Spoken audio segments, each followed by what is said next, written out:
सहनाववतु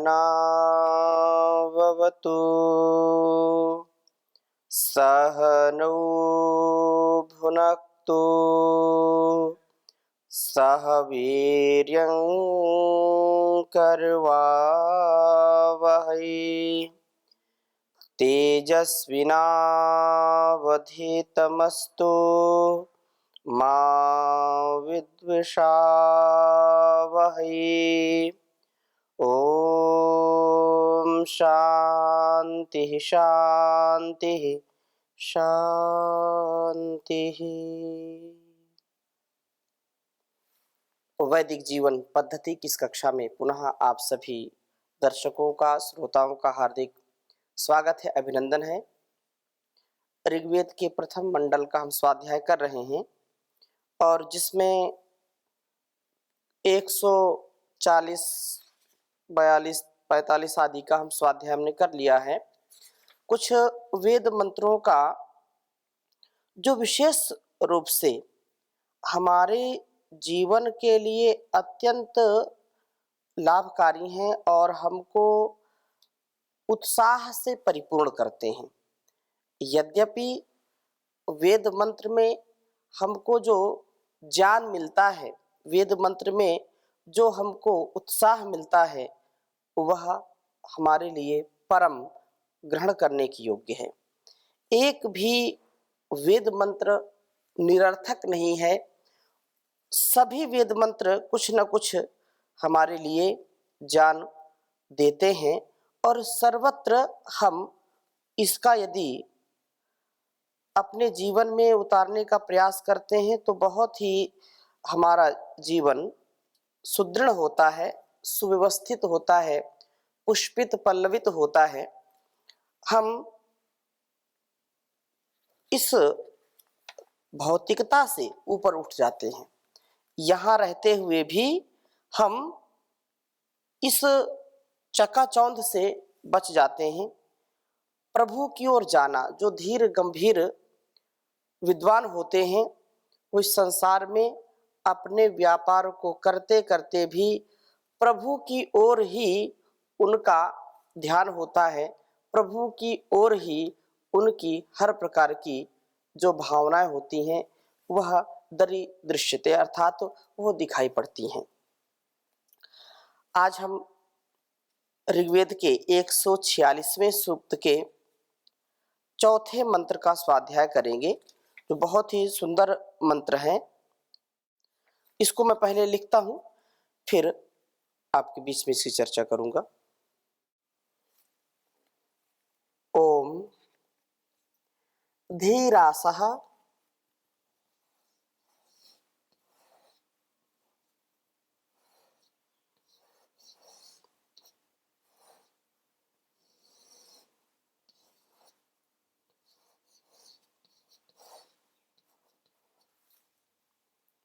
पदम कवयो नयन्ति।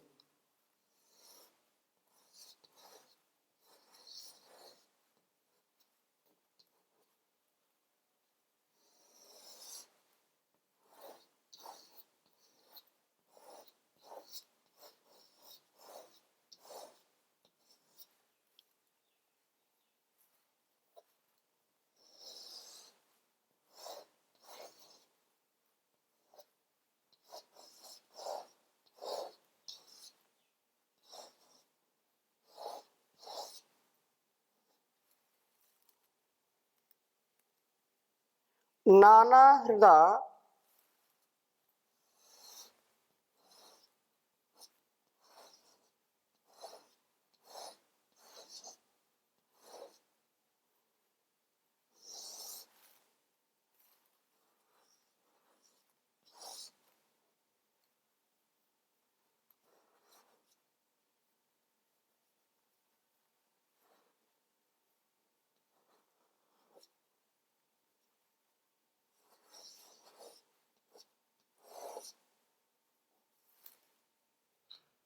रक्षमाणा अजूर्यम।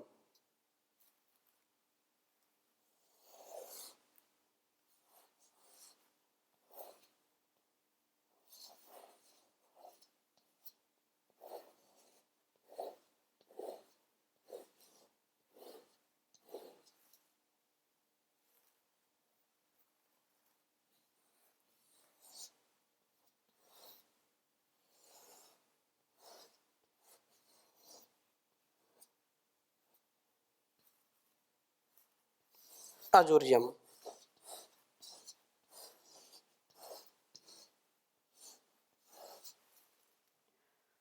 शीर्षासन्तः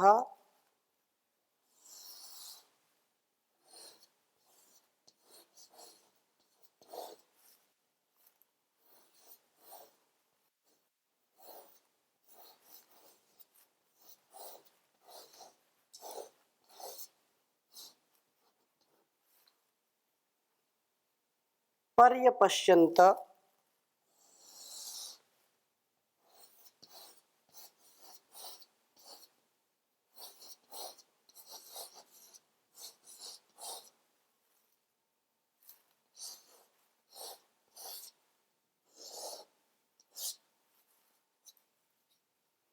सिन्धुमारिवीरेभ्यो।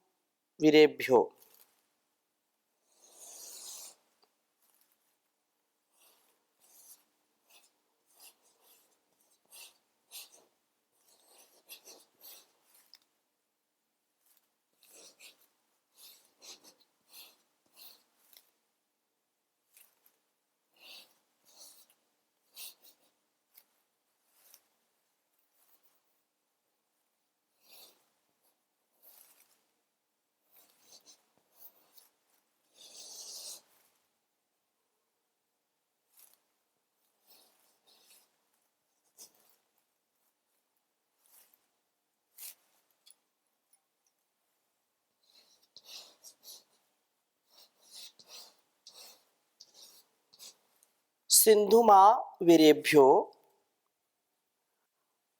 भवत् सूर्यो नृन्। अभवत् सूर्यो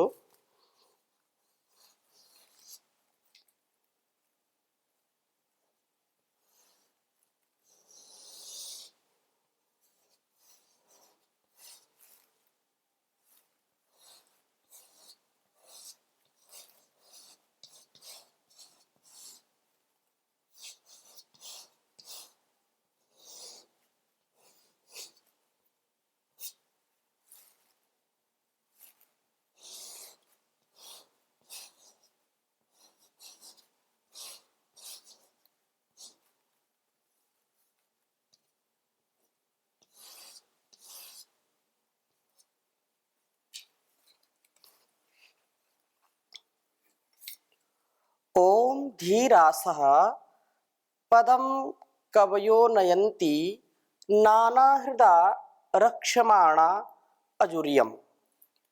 शीर्षासन्तः पर्यपश्यन्त सिन्धुमाविरेभ्यो अभवत् सूर्यो नृन्। ॐ धीरासः पदं कवयो नयन्ति नानाहृदा रक्ष्यमाणा अजूर्यम्। शीर्षासन्तः पर्यपश्यन्त सिन्धुमाविरेभ्यो अभवत् सूर्यो नृन्।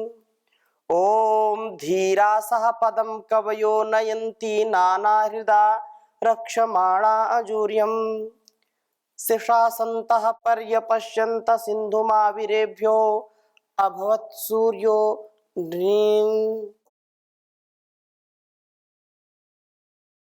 वेद मंत्र का भावार्थ समझने का प्रयास करते हैं। धीरासः कवयः, वेद मंत्र में जो सबसे पहले कहा है धीरासः पदम कवयोः, तो धैर्य की वृत्ति वाले ज्ञानी पुरुष। बहुत सुंदर मंत्र है, आत्मसात करने वाला मंत्र है और सभी ऋषियों का यह उपदेश हमारे लिए अत्यंत महनीय है। जो ज्ञानी पुरुष हैं, ज्ञान वृत्ति वाले हैं, धीर गंभीर हैं, तो कहा कि उस प्राप्य प्रभु की ओर पदम, उस प्राप्त जो हमेशा सर्वत्र विद्यमान है और जो वास्तव में प्राप्त करने के योग्य है, जो वर्ण करने के योग्य है, जिसको हम इस संसार में आकर के प्राप्त करना चाहते हैं और उसी से हमारे जीवन का कल्याण होने वाला है, तो उस प्रभु की ओर अपने आप को नयंती। जब हम किसी लक्ष्य को प्राप्त करना चाहते हैं तो उसकी ओर अग्रसर होते हैं, उसकी ओर जाते हैं। तो यहाँ पर जो प्रभु की भक्ति से अपने आप को ओतप्रोत करना चाहते हैं, वे प्रभु की ओर अग्रसर होते हैं। और नाना हृदय विविध बुद्धियों से बहु प्रकारया बुद्धया अजूर्यम, जीर्ण ना होने वाले प्रभु को रक्षमाणाः धार्यमाणाः, धार्यमाणाः से यहाँ कहा कि ये अपने हृदयों में धारण करते हैं। संसार के प्रत्येक पदार्थ का ज्ञान प्राप्त करने पर ये उनमें प्रभु की महिमा को ही देखते हैं। प्रभु की भक्ति के साथ साथ जो कुछ भी इस संसार का व्यापार है, इस व्यापार को करते करते तज्जपस तदर्थ भावनम, ईशावास्यमिदं सर्वम की जो भावना है, यह जो संसार है उसमें उसी का दर्शन करते हैं। यस्तु सर्वाणि भूतानि आत्मन्यवानुपश्यति सर्वभूतेषु चात्मानं ततो न जुगुप्सते, कि जो संसार के सभी प्राणियों में उस प्रभु को देखता है, सभी प्रकार से उसी का दर्शन करता है, और ऐसा व्यक्ति कभी भी किसी से घृणा नहीं करता। यस्तु सर्वाणि भूतानि आत्मन्यो अनुपश्यति, अपने हृदय में सबको देखता है, उस परम पिता परमेश्वर का दर्शन करता है और सभी में उसमें देखता है और सभी को उसमें देखता है। ऐसा करने वाला कभी भी दुखी नहीं रहता है। संसार के प्रत्येक पदार्थ का ज्ञान प्राप्त हो जाए, संसार का सबसे बड़ा ऐश्वर्य प्राप्त हो जाए, तो उसी की ही महिमा का वह गुणगान करते हैं, उससे भिन्न कोई आचरण नहीं करते। शिक्षासंतः उसका संभजन करते हुए सिंधुम, ज्ञान, भक्ति, शक्ति व ऐश्वर्य के समुद्र प्रभु को परि अपश्यंत, चारों ओर सर्वत्र देखते हैं। एभ्या, इन्हीं के लिए आविहि अभवत, वे प्रभु प्रकट होते हैं। नृण, कहा अपने को उन्नति पथ पर ले चलने वाले इन पुरुषों को सूर्यः, वे प्रभु सूर्य के समान पथ प्रदर्शन करने वाले होते हैं, या उत्तम कर्मों में प्रेरित करते हैं कि उत्तम कर्म में लग जाएं सुमति। इस मंत्र का जो अभिप्राय है बहुत ही गुण है और बहुत ही सुंदर है। धीर पुरुष जो होते हैं वो प्रभु की ओर ही चलते हैं, अर्थात प्रभु के बताए गए मार्ग का ही सदा वो आलंबन लेकर के आगे बढ़ते हैं। उसी के बताए पथ पर, मार्ग पर अग्नेय सुपथाराय जो वेद मंत्र कहता है, तो उस पथ की ओर वो आगे बढ़ते हैं और प्रभु की ही महिमा को सर्वत्र देखते हैं। इन्हीं के हृदय में प्रभु प्रकट होते हैं और इनका पथ प्रदर्शन करते हुए इन्हें आगे ले चलते हैं। जो वेद मंत्र ईश्वर स्तुति प्रार्थना उपासना में महर्षि दयानंद जी ने नियुक्त किया है, उसको वहां पर हमारे लिए उपदेश किया है, तो सबसे बड़ी बात यह है कि हमको सदा सर्वदा सर्वत्र जो प्रभु की आज्ञा है उसका पालन करना चाहिए। अब प्रभु की आज्ञा क्या है, उसका आदेश निर्देश क्या है, यह भी एक प्रश्न होता है, उसको हम कैसे समझें। तो उसको समझने के लिए हमको वेद माता की शरण में आना है। वेद जो कल्याणी वेदवाणी है, इससे हमको पता चलता है कि हम अपने जीवन में कैसा आचरण करें, तथा जो हमसे ज्ञान में बड़े हैं, धीर गंभीर विद्वान हैं, उनकी सन्निधि में रहते हैं, उनकी शरणागति में रहते हैं, गुरुजनों की आचार्यों की सन्निधि में रहते हैं, सज्जनों की सन्निधि में रहते हैं, तो हमको यह विवेक उत्पन्न हो जाता है। और आत्मानुकूल आचरण जो हमको सदा सर्वदा परमात्मा प्रेरित करता है, उससे हम ओतप्रोत रहें। तो यहाँ पर ऐसा कौन कर पाता है, किसके लिए सुगम है, किसके लिए सरल है, और ऐसे भावों में कौन जी पाता है? तो सबसे पहला जो शब्द है धीरासः, इस पर थोड़ी सी और हम चर्चा करते हैं। धीरासः अर्थात धैर्य की वृत्ति वाले, जिनके अंदर धैर्य नहीं है वे व्यक्ति कभी भी जीवन में उन्नति नहीं प्राप्त कर सकते हैं। यदि क्षणिक उनको लगता है, क्षण भर उनको लग जाए कि नहीं हम तो एक क्षण में बहुत जो है बड़े धनी हो गए, बहुत बड़े सम्मान वाले हो गए, तो वो टिकता नहीं है। लेकिन जिनके अंदर धैर्य होता है वही व्यक्ति दुख में भी और सुख में भी, अभाव में भी और किसी के प्रभाव में भी अपने स्वभाव को नहीं त्यागते, अपने मूल स्वभाव में रहते हैं। चाहे दुख हो, सुख हो, हानि हो, लाभ हो, जय हो, पराजय हो, चाहे किसी भी प्रकार से संसार उनका शोषण करने वाला हो, चाहे पोषण करने वाला हो। एक और सारा संसार है, एक और वो है जो धीर गंभीर विद्वान है, जो जैसा समझते हैं, जैसा ईश्वर का उपदेश है वैसा ही पालन करते हैं, उससे विपरीत आचरण नहीं करते हैं। तो धीरासः कवयः, दो पद पर ध्यान देना है। धीरासः कवयः, कवयः जो कवि क्रांतदर्शी हैं, जो उपदेष्टा हैं, जो वेद का ज्ञान जिनके अंदर है वे कवि कहलाते हैं। परमात्मा को भी कवि कहते हैं, कवि कृतो, वो कवि है। कविर मनीषी परिभू स्वयंभू, देवस्य पश्य काव्यम न ममार न जीर्यति। ये सारा संसार उसका काव्य है, वो रचना करता है। तो रचना धर्मिता से जो पूर्ण है, जो रचनात्मक कार्यों को सदा करता रहता है और संसार को दिशा देता है, वह कवि कहलाता है। धीरासः जो धैर्य की वृत्ति वाला है, धैर्य कभी छोड़ता नहीं है। ऐसा व्यक्ति संसार में उस आकर्षण को तिलांजलि देकर के, जिसमें सामान्य जन लुढ़क जाते हैं, सामान्य जन धराशायी हो जाते हैं, ऐसे प्रलोभन को, ऐसे आकर्षण को, ऐसे भौतिक इस संसार के सुख को छोड़ करके प्रभु की भक्ति को अपनाते हैं, प्रभु की ओर चलते हैं, अपने आप को उधर बढ़ाते हैं। जैसे कहते हैं कि प्यासा कुएं के पास जाता है, कुआं उसके पास नहीं आता। यद्यपि ये कहावतें हैं, तथापि परमात्मा तो कण कण में समाया हुआ है।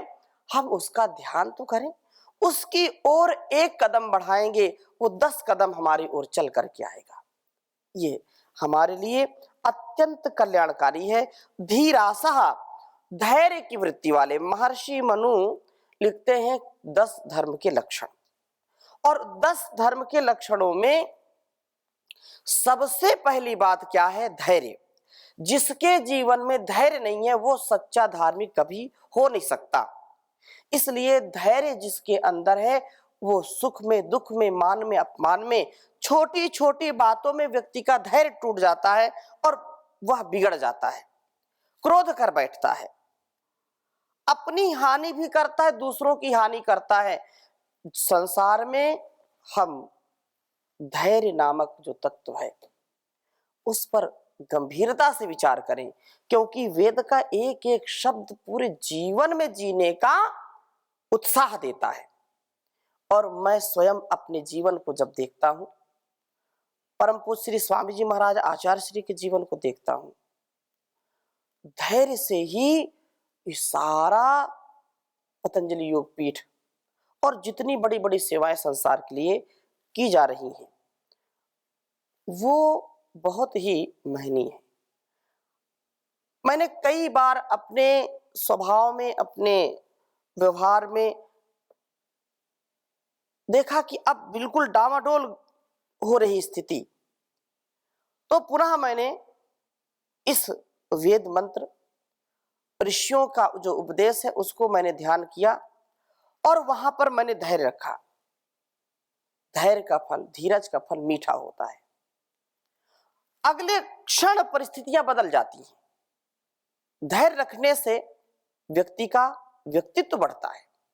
धैर्य रखने से उसके जीवन में सुख शांति आती है। तो धैर्य पूर्वक, धैर्य की वृत्ति से हमको कभी भी विचलित नहीं होना चाहिए।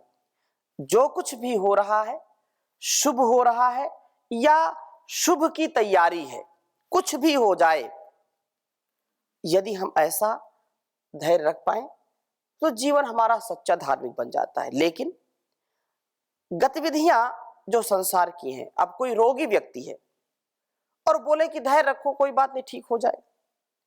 हम धैर्य तो रखना ही है, लेकिन उसके लिए कर्तव्य भी करना है। कोई रोगी व्यक्ति है तो उसको औषधि दीजिए, उसको उचित दिनचर्या कराइए, जो पथ्य अपथ्य है उसका वह पालन करे, जिससे रोग जल्दी ठीक हो जाए। और सारी क्रियाओं को करते करते चिकित्सा भी हम अच्छी प्रकार से कर रहे हैं, पथ्य अपथ्य का भी ध्यान रख रहे हैं, और फिर भी रोग बढ़ रहा है, तो उस स्थिति में हम किसी का रोग बांट नहीं सकते कि आपको सिर दर्द ज्यादा है, पेट दर्द ज्यादा है, तो चलो थोड़ा थोड़ा बांट दीजिए, ऐसा तो हो नहीं सकता। तो वहां पर हमको धैर्य रखना पड़ता है, रोगी को धैर्य रखना पड़ता है। हम कभी सोचते हैं कि यह संसार या यह व्यक्ति मेरे अस्तित्व को नष्ट करने वाला है, ये मेरे सम्मान को ठेस पहुंचाने वाला है, इसने मेरा अपमान कर दिया, अब तो क्या मैं आगे बढ़ पाऊंगा। वहां पर हमको धैर्य रखना चाहिए और हमेशा याद रखना चाहिए, संसार में ऐसा कोई व्यक्ति पैदा ही नहीं हुआ है जो आपका अहित चाहे। अहित तो बहुत चाहेंगे, लेकिन अहित वो कर नहीं सकता।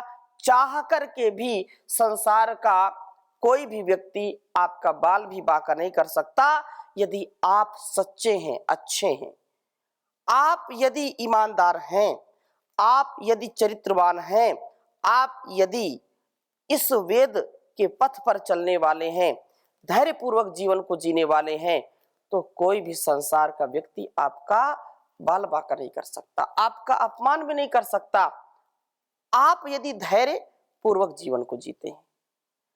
धैर्य बहुत बड़ा तत्व है और भर्तरी भी कहते हैं। यहां पर जैसे मैंने कहा, धृति क्षमा दमोस्तेयम शौचम इंद्रिय निग्रह धीर विद्या सत्यम क्रोधो दशकम धर्म लक्षणम, ये महर्षि मनु ने कहा। इसी प्रकार से यहां पर आचार्य भर्तरी कहते हैं, धैर्यम यस्य पिता क्षमा च जननी शांति चिरम गेहिनी सत्यम मित्रमिदं दया च भगिनी भ्राता मनः संयमः शय्या भूमितलं दिशोऽपि वसनं जानामृतं भोजनं ते यस्य कुटुम्बिनो वद सखे कस्मात् भयं योगिनः। तो धैर्य को सबसे पहले गिना कि धैर्यम यस्य पिता क्षमा च जननी, धैर्य पहले, इसके बाद क्षमा, वहां धृति क्षमा दमोस्तेयम महर्षि मनु ने कहा। भर्तरी ने एक स्थान पर और लिखा, विपदि धैर्यमथाभ्युदये क्षमा सदसि वाक्पटुता युधि विक्रमः यशसि चाभिरुचिर्व्यसनं श्रुतौ प्रकृति सिद्धमिदं हि महात्मानां। तो धैर्य और क्षमा दो तत्वों का विशेष रूप से हमारे जीवन में, वैसे तो सभी धर्म के जो लक्षण हैं, तो जो धीर गंभीर हैं उनको ये धैर्य का स्वभाव मन में जरूर बनाना चाहिए। गोस्वामी तुलसीदास जी भी लिखते हैं, धीरज धर्म मित्र अरुणारी आपद काल परख यही चारी। तो धीरज जो है, जो धैर्य है, उसको हम आपातकाल में उसकी परीक्षा करें, वास्तव में हम कितने गहरे पानी में हैं, लेकिन यथा योग व्यवहार करना। धैर्य का तात्पर्य ऐसा नहीं कि जो सेना के जवान सीमाओं पर लगे हैं और बॉर्डर से आतंकी घुस रहे हैं, बोलो कोई बात नहीं, धैर्य रखो, आने दो, तो घर को लूट के ले जाएगा, देश को बर्बाद करके जाएंगे वो। तो वहां पर ऐसा व्यवहार नहीं करना। अपने जीवन में नितांत हमको धैर्य रखना चाहिए, धैर्य पूर्वक जीवन को जीना चाहिए। बहुत ही सुंदर यह चर्चा चल रही है और आगे भी हम धीर गंभीर जो विषय हैं उन विषयों को, परमात्मा की विशेष अनुकंपा हम सबके ऊपर है कि वेद रूपी इस वट वृक्ष की छांव में, वेद के ज्ञान गंगा में हम स्नान कर रहे हैं। आगे और चर्चा करेंगे इस पर, यहीं पर विराम देते हैं अभी। ओम शांति शांति शांति।